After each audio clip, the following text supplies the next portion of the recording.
Today we're working on vibrato. Vibrato is not learned overnight, it's not developed in a week or a few days, and it's something that most string players feel like they are constantly working on developing. So please don't get frustrated, take it one day at a time, and your first step is to just work on alleviating any tension in your setup. So when you're seated or standing, make sure your back is nice and tall and not rounded forward or leaning backwards. Watch that your shoulders are not hunched and your head is not pushed forward or leaning crooked. Most people find on cello this is pretty easy to set up, except for finding the right spot so that these aren't making you turn your head a little bit too crooked and that you're not rolling your back as you sit.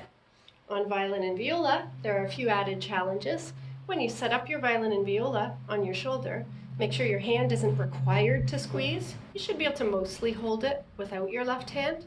You're not laying your cheek to hold the instrument, and you're pretty comfortable keeping your shoulders square and not hunched up while you hold your instrument. Now, with the instrument in place, can you move your body? Can you sway a little bit to the left and to the right? Can you roll in a circle? Can you tilt forward and back? Right. See how your whole body moves together. We want to find the same type of action through that left hand, that the whole arm is able to move together.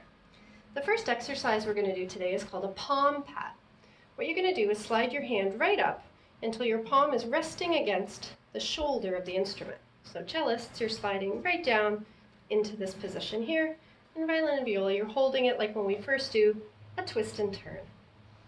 Now, pull your palm back so it's letting go of the body of the instrument, but your fingertips are still on the instrument. Bring your pad forward again so your palm touches the body. So you're pulling off and down, pulling off and down. Good. You should hear a gentle pat as you do it. If it doesn't make too much noise, that's okay too. We're not looking for a big slapping noise here. Good. Now we're going to play with some rhythms with that palm pat. See how the fingers flex as you pull back and curl in as you roll back. Good. Wrist is also bending, and the elbow joint is flexible too. Let's start with a teary-tee, teary-tee. So while keeping those fingers planted on the body of the instrument, use the palm of your hand. Teary-tee, teary-tee, teary-tee, teary-tee. Is your elbow staying flexible? Your wrist and your finger knuckles? Try again. Teary-tee, teary-tee, teary-tee, teary-tee. The next action is the reverse rhythm, tee, teary.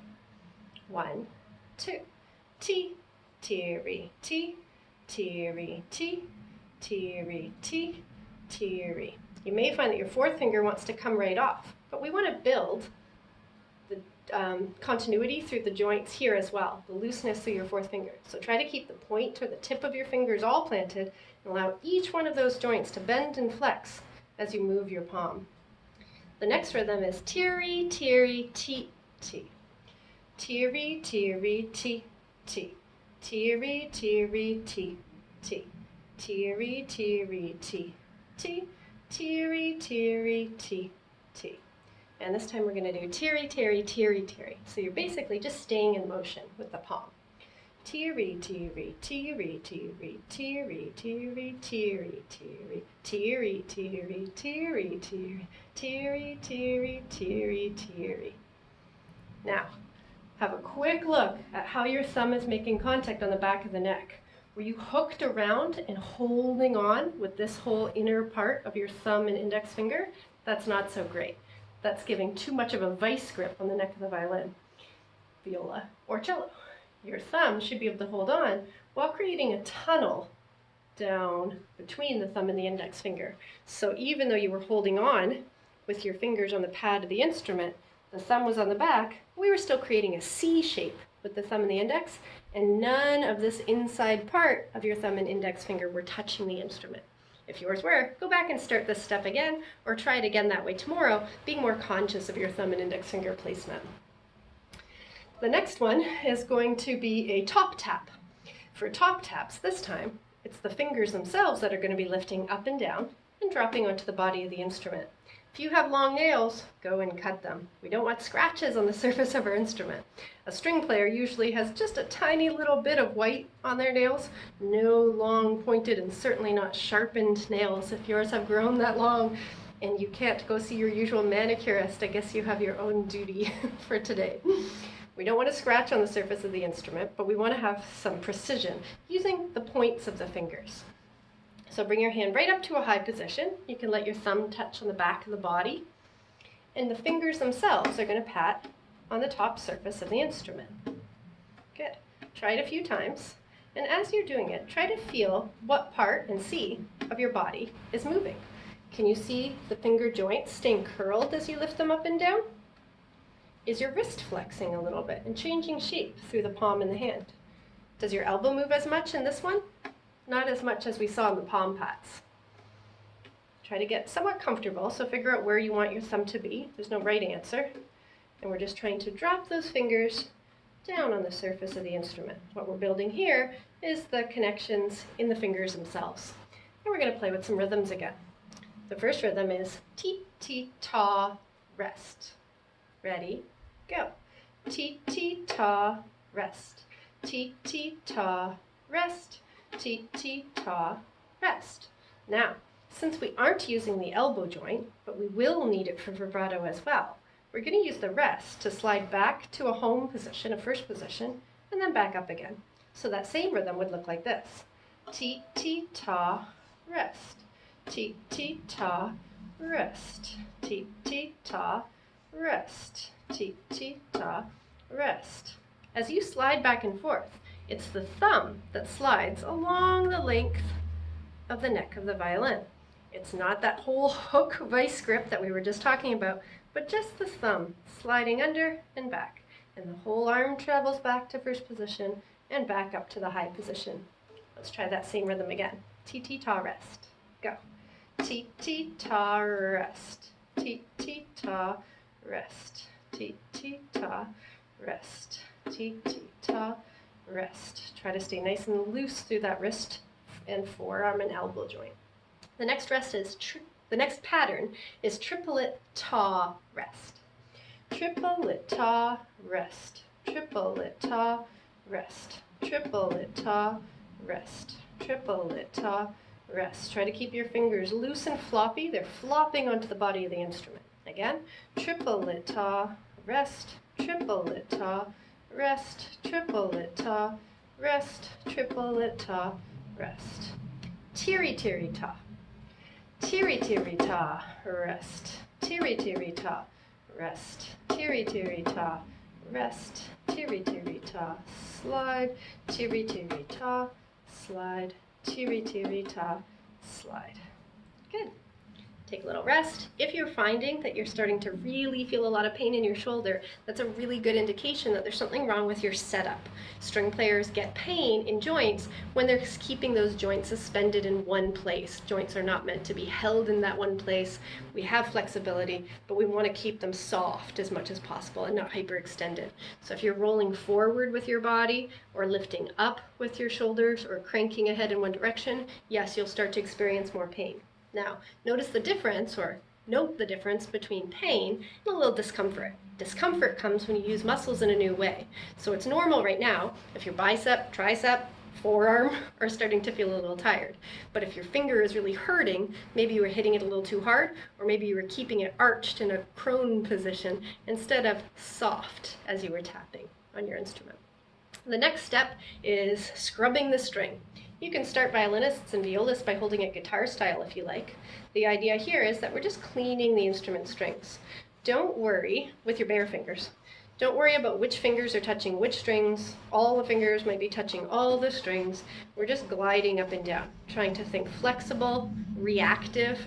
The forearm, the wrist, the hand, the fingers, they're all moving together and yet independently, not locked, but like the wave.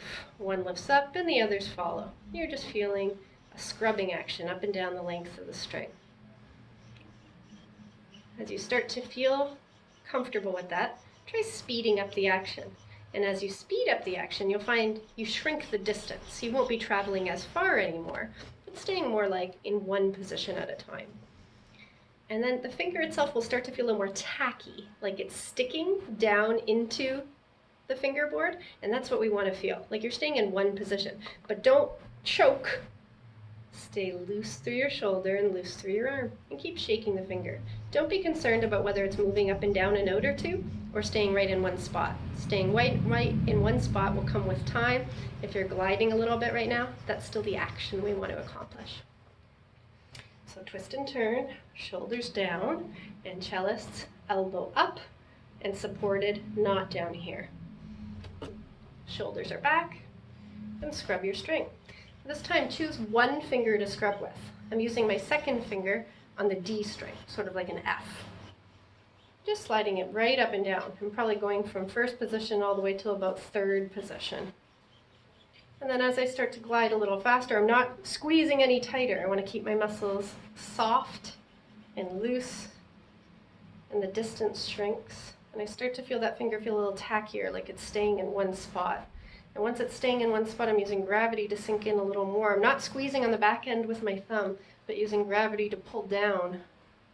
And then to that, I'll add my bow.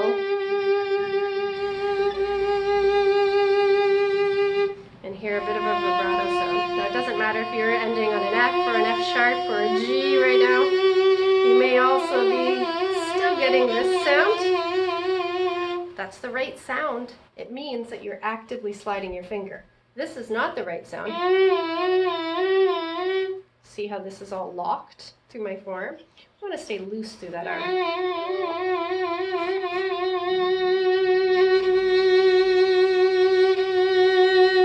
Keep your bow as slow as you can. It's very natural to want to go fast. Go slow with the bow, faster with the left hand. Take a break when your arm gets tired, and then switch and try another finger. And when you're ready, up and down, sliding and loose. Feeling that reaction through your wrist and fingers and elbow. Slide a little faster. Allow the finger to settle into one place, staying as loose as you can. Yes, it will start to burn through your forearm and bicep. Slow bow as you add it on. It's okay if your thumb comes right off on the other side, or if you hold the thumb on, as you like. But don't give that vice grip. You cannot achieve a vibrato with that whole palm making contact.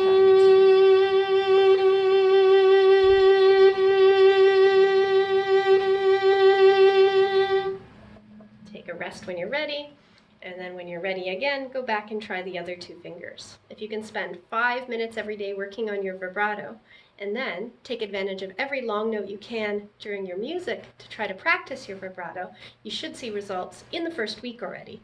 Although, like I said, it's kind of like a lifelong goal that we'll be working on. Happy vibrato practice!